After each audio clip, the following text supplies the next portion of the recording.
जीवन में 3 चीज परम आवश्यक है। एक तो इष्ट, एक मंत्र और एक गुरु। तीनों के भी सजीवन अधूरा कहा जाता है। 33 कोटि देवता हैं, सबका पूजन सबका वंदन करो, इष्ट एक ही होता है, जैसे तुलसीदास जी के और जैसे सूरदास जी के। मंत्र अनेक है, 1 लाख मंत्र वेद में। सभी मंत्रों को हम कभी जीवन में नहीं बोल सकते। देखिए गुरु जी के द्वारा प्रदत्त जो मंत्र होता है, वही मंत्र दिन रात भजन करने से, चिंतन करने से वही मंत्र भगवान से मिला देता है। वो कृपा सिद्ध करता है, कृपा करता है। और बिना गुरु के इन सबका अधिकार नहीं होता। सन्मार्ग कैसे मिलेगा? जब तक जीवन में गुरु नहीं है तब तक ये धर्मादि कार्य करने का अधिकार नहीं। एक आहुति भी यज्ञ में, हवन में छोड़ने का अधिकार नहीं। न किसी व्रत का, न किसी उपवास का, न पूजा का, न पाठ का कोई अधिकार नहीं होता। सबसे पहले मंत्र दीक्षा ग्रहण करें, उसके बाद मंत्र ग्रहण करके उसका चिंतन करें, इष्ट बनावे, तो ठाकुर जी कृपा होती है। गुरु के बिना सन्मार्ग कौन बतलाएगा? मंत्र के बिना रक्षा कौन करेगा? इष्ट के बिना कृपा कौन करेगा? तीनों ही परम आवश्यक है। गुरु के बिना संसार से तर नहीं सकते। गुरु का मतलब क्या है? वो शब्द त्वंधकारस्या रो शब्द तन्निरोधक अंधकार प्रकाशत्वा गुरुरित्य विधीयते। गो का मतलब अंधकार, रू का मतलब प्रकाश। अंधकार से प्रकाश की ओर जो ले जाए उसे गुरु कहते हैं। संसार से परमात्मा की ओर जो ले जाए वो गुरु है। अज्ञान हटा करके ज्ञान का प्रकाश प्रकाशित करते उसे गुरु कहते हैं। इसलिए जीवन में गुरु परम आवश्यक है। गुरु बिनु भवनिधि तरहि न कोई, गुरु बिनु भवनिधि तरहि न कोई, गुरु बिनु भवनिधि तरहि न कोई, गुरु बिनु भवनिधि तरहि न कोई। जो मेरा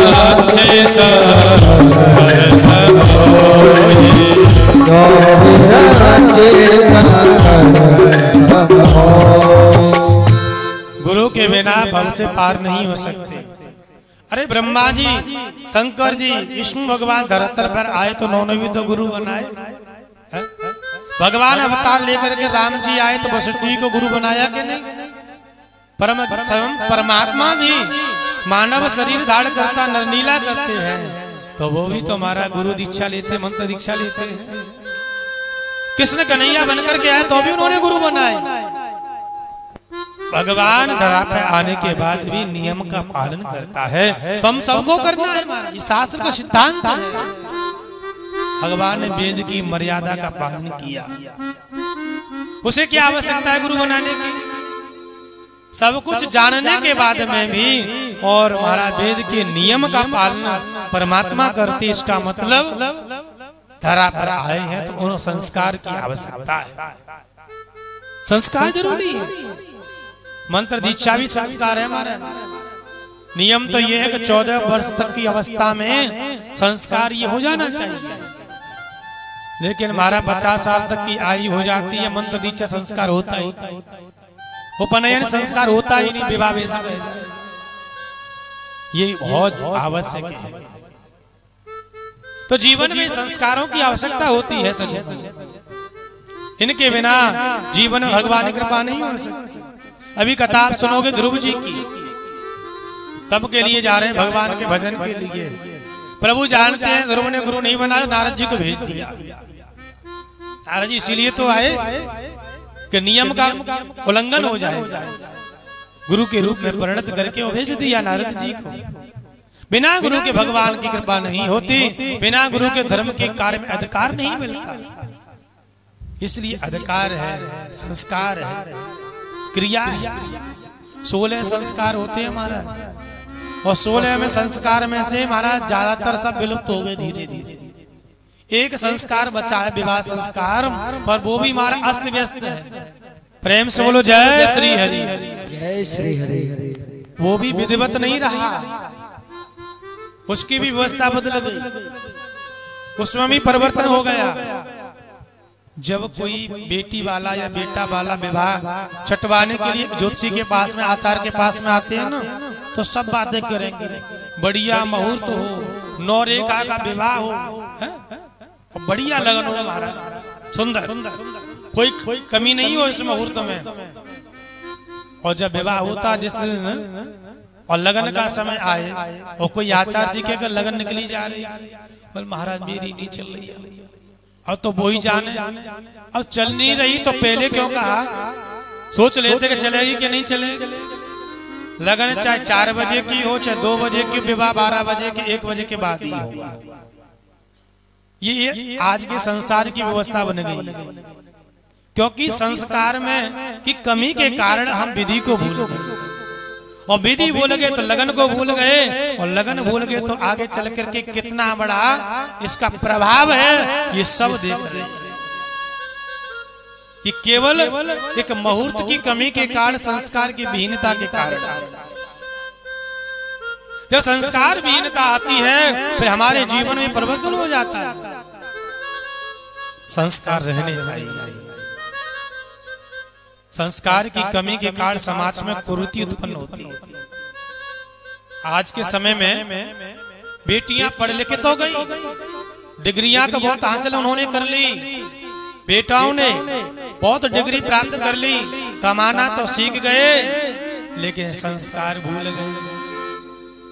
कमाना तो सीख गए, अच्छी जॉब करते, अच्छी नौकरी करते, अच्छा व्यापार कर लेते हैं बेटा बेटी, लेकिन संस्कार नहीं है। माता पिता को ही भूल गए, हमारा औरों की तो छोड़ो।